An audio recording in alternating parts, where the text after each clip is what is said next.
చంద్రబాబు తనయుడు లోకేష్ బాబుకు ఎర్ర డైరీ పిచ్చి పట్టుకున్నట్టుంది. మాట్లాడితే మీ పేర్లు ఎర్ర డైరీలో రాస్తా అంటూ అధికారులను బెదిరిస్తున్నాడు. అంటే పోలీసు అధికారులు ముఖ్యంగా, లేకపోతే ఇతర సిబ్బందిని బెదిరిస్తున్నాడు. ప్రభుత్వానికి, ఆంధ్రప్రదేశ్ ప్రభుత్వానికి ఎవరు సహకరిస్తారో వారందరినీ, లేకపోతే శాంతి భద్రతలు కాపాడటానికి ఎవరు తమ విధులను సక్రమంగా నిర్వహిస్తారో వారిని బెదిరిస్తూ ఎర్ర డైరీలో రాస్తా అని చెప్తున్నాడు. ఆయనకి పాఠశాలల్లో మానిటర్ హోదాలో ఉన్నవాళ్ళు మీకు టీచర్కి చెప్తా మీ పేరు పుస్తకంలో ఎక్కిస్తా, ఫిర్యాదులో ఎక్కిస్తానని చెప్తారు కదా, అదే రకంగా మాట్లాడుతున్నాడు. అంటే ఆయన మాటలు చూస్తే నవ్వాలో ఏడవాలోనే తెలియని పరిస్థితి. అంటే మావో సెట్టింగ్ అంటే మావో జెడాంగ్, చైనా కమ్యూనిస్టు నాయకుడు, ఆయన కూడా ఒక ఎర్ర బుక్, రెడ్ బుక్ అనేవాళ్ళు, వాళ్ళు దాన్ని రెడ్ బుక్ దగ్గర పెట్టుకుంటే రోగాలు తగ్గిపోతాయని, లేకపోతే ఏదో కమ్యూనిస్టు కార్యకర్తలకు అలౌకికమైన ఆనందం కలుగుతుందని, మహత్తర శక్తులు ఉన్నాయని రెడ్ బుక్కు చాలా కాలం ప్రచారం చేశారు.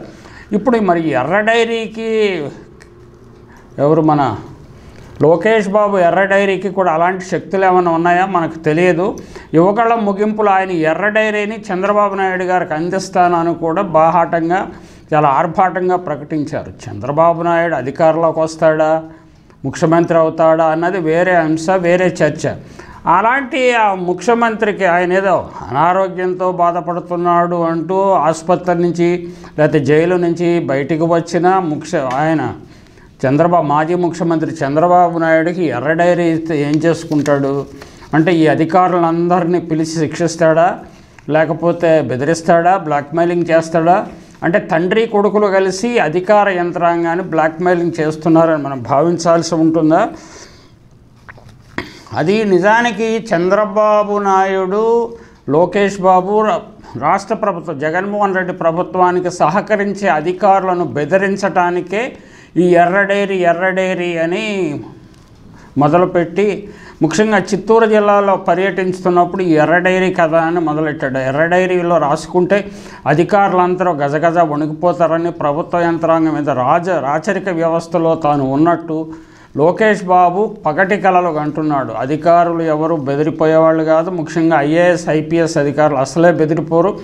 అక్కడ అంగళ్లలో అరాచకాన్ని సృష్టించిన చంద్రబాబు నాయుడు పోలీసుల మీద దాడి చేయించి తన కార్యకర్తలతోటి, అయినా మమ్మల్ని శిక్షించవద్దు, మాకు కోర్టుల రక్షణ ఉన్నది అంటూ రకరకాల ప్రకటనలు చేసి, లేకపోతే పోలీసుల మీద దాడి చేయండి, వెళ్ళండి అని రెచ్చగొట్టిన, అయినా ప్రభుత్వ సిబ్బంది లేకపోతే పోలీసులు ఎటువంటి చర్యలు తీసుకోకూడదని లోకేష్ బాబు ఆశిస్తున్నారా?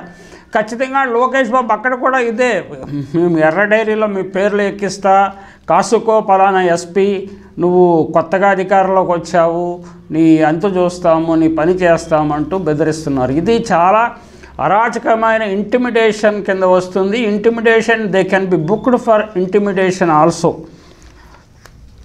వాలంటీర్లను బెదిరిస్తున్నారు, ఐఏఎస్లను బెదిరిస్తున్నారు, ఐపీఎస్లను బెదిరిస్తున్నారు. వాళ్ళ విధి నిర్వహణకు అన్ని అడ్డంకులు సృష్టిస్తున్నారు. నిజానికి లోకేష్ బాబు మనకేం చెప్పాడో తెలుసు కదా, మీరు ఏ పనైనా చేయండి, హైకోర్టులో 24 గంటల్లో, లేకపోతే కోర్టుల నుంచి 24 గంటల్లో బెయిల్ రప్పిస్తాను, మనకి అలాంటి సోర్సెస్ ఉన్నాయి అంటూ చాలా అహంభావపూరితంగా వీడియోలో కూడా చెప్పాడు. అది ప్రజలందరూ చూశారు. అంటే కోర్టుల మీద తన ప్రభావం అంత ఉన్నదని, తన తండ్రి ప్రభావం అంత ఉన్నదని, తాము నియమించిన సుప్రీంకోర్టులో ఉండే కీలక వ్యక్తికి అంత అధికారం ఉన్నదని ప్రజల్లో ఒక సందేశం పంపించడము, అధికార యంత్రాంగంలో పనిచేసేవారిని పరోక్షంగా బెదిరించడము చాలా విస్తృతంగా జరిగింది.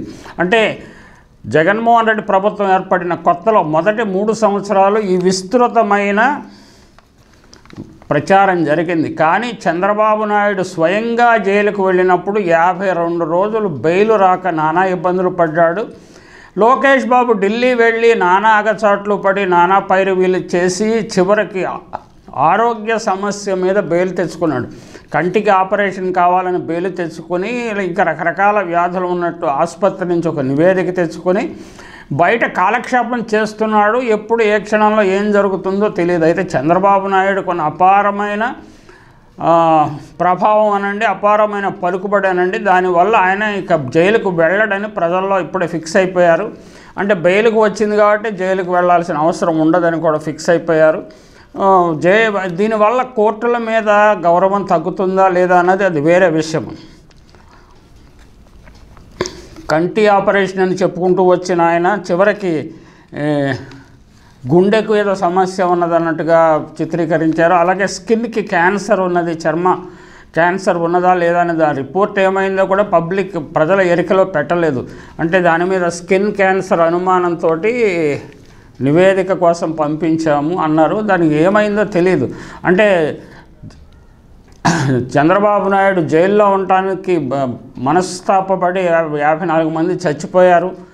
వారందరికీ 3 లక్షల చొప్పున ఇస్తాము, ఓదార్పు యాత్ర చేస్తామని ఘనంగా ప్రారంభించిన భువనేశ్వరి ముగ్గురికి ఇచ్చి తన భర్తకు బెయిల్ రావడంతో మిగిలిన 151 మందిని గాలికి వదిలేసినట్టుగా కనిపిస్తుంది. దాని గురించి కూడా పబ్లిక్ డొమైన్లోకి ఎటువంటి సమాచారం లేదు. అలా చేయటం వల్ల నవ్వుల పాలైన, అంటే నారా చంద్రబాబు నాయుడు కుటుంబం నవ్వుల పాలైందనే విషయాన్ని మరి ఎర్రబుక్కులో ఈయన లోకేష్ బాబు ఎక్కిస్తారో లేదో తెలియదు.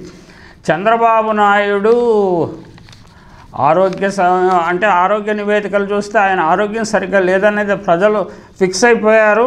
అయినా కానీ ఆయన హాయిగానే తిరుగుతున్నాడు. ఇప్పుడు ప్రస్తుతం తిరుగుతున్నాడు. రాజకీయ యాత్రల్లో రాజకీయ యువగళం ముగింపు సమావేశంలో మాట్లాడాడు. పబ్లిక్లో పబ్లిక్ ర్యాలీస్లో మాట్లాడుతున్నాడు ఆయన. అది బెయిల్ కండిషన్లో అది అంటే ఆ కేసు గురించి మాట్లాడతాను కానీ మిగిలిన వాటి గురించి మాట్లాడుకోవచ్చు అనే ఫ్రీడమ్ వచ్చింది. అంటే ఏదో పొలిటికల్ పార్టీకి ఆయన అధ్యక్షుడు కాబట్టి ఎన్నికలు సమీపిస్తున్నందున ఆయన పొలిటికల్ యాక్టివిటీ నుంచి నియంత్రించడానికి కోర్టు నిరాకరించింది. అయితే గతంలో జరిగిన తీర్పులు ఇప్పుడు వస్తున్న తీర్పులను పరిశీలిస్తే గతంలో హైకోర్టు సిఎస్ని పిలిచి మందలించింది, ఐఏఎస్ ఐపీఎస్ని పిలిచి మందలించింది. అంటే ప్రభుత్వానికి అప్పటి జగన్మోహన్ రెడ్డి ప్రభుత్వానికి ఏమాత్రం సహకరించినా వెంటనే వారికి కోర్టు నుంచి ఏదో రకము పిలుపు వచ్చి వారిని మందలించడం జరిగేది. అంటే ఎన్నికల సంఘములో నిమ్మగడ్డ రమేష్ కుమార్ ఉన్నప్పుడు ప్రభుత్వ అధికారులను మందలించి బ్లాక్మెయిల్ చేయటం లాంటి కార్యకలాపాలు జరిగాయి. హైకోర్టు ద్వారా చేశారు. ఇప్పుడు నేరుగా కాబోయే ముఖ్యమంత్రి చంద్రబాబు నాయుడే, లేకపోతే నేను ఎర్రబుక్కులో మీ పేర్లు రాసుకుంటున్నాను, మీ అంతు చూస్తాను, మీ తోక కత్తిరిస్తాను అనే విధంగా మాట్లాడటం అనేది intimidation, pure unalloyed unpolluted intimidation. బెదిరించడమే, బ్లాక్మెయిల్ చేయటమే. దాన్ని సుమోటోగా ఏ కోర్టులు తీసుకునే వ్యవస్థలు లేవు, పరిస్థితులు లేవు మన దేశంలో. అదొక దురదృష్టము. చంద్రబాబు నాయుడు ఇలాగా బ్లాక్మెయిల్ చేశాడు, లోకేష్ బాబు బ్లాక్మెయిల్ చేశాడు, RRR కూడా ఇలాగ బ్లాక్మెయిల్ చేశాడు. వాళ్ళ ఇష్టారాజ్యంగా హైకోర్టులు నడిచినంతకాలం ఈ బ్లాక్మెయిల్ యథేచ్ఛగా జరిగిపోయాయి. ఇప్పుడు అది తిరగబడినట్లుగా కనిపిస్తున్నది కొంత. మళ్ళీ అప్పుడప్పుడు ఏం జరుగుతున్నదో ప్రజలకు తెలుసు. అది నడుస్తున్న చరిత్ర. అది వివిధ వ్యవస్థల్లో ఏజెంట్లు మోల్స్ను పెట్టి జగన్ ప్రభుత్వాన్ని నిర్వీర్యం చేయడానికి చంద్రబాబు చాలా కాలంగా ప్రయత్నిస్తున్నాడు. చాలా వరకు విజయం కూడా సాధించాడు. ఇప్పుడు లోకేష్ బాహాటంగా ఎర్రబుక్కు డైరీ అంటూ బెదిరింపులకు పాల్పడుతున్నాడు. ఈయన ఇప్పుడు ఈ యువగళము పాదయాత్ర చేయడం ద్వారా ఆయన కనుక్కున్న ప్రధాన సమస్య ఏంటంటే డ్రగ్స్ సమస్య అంట.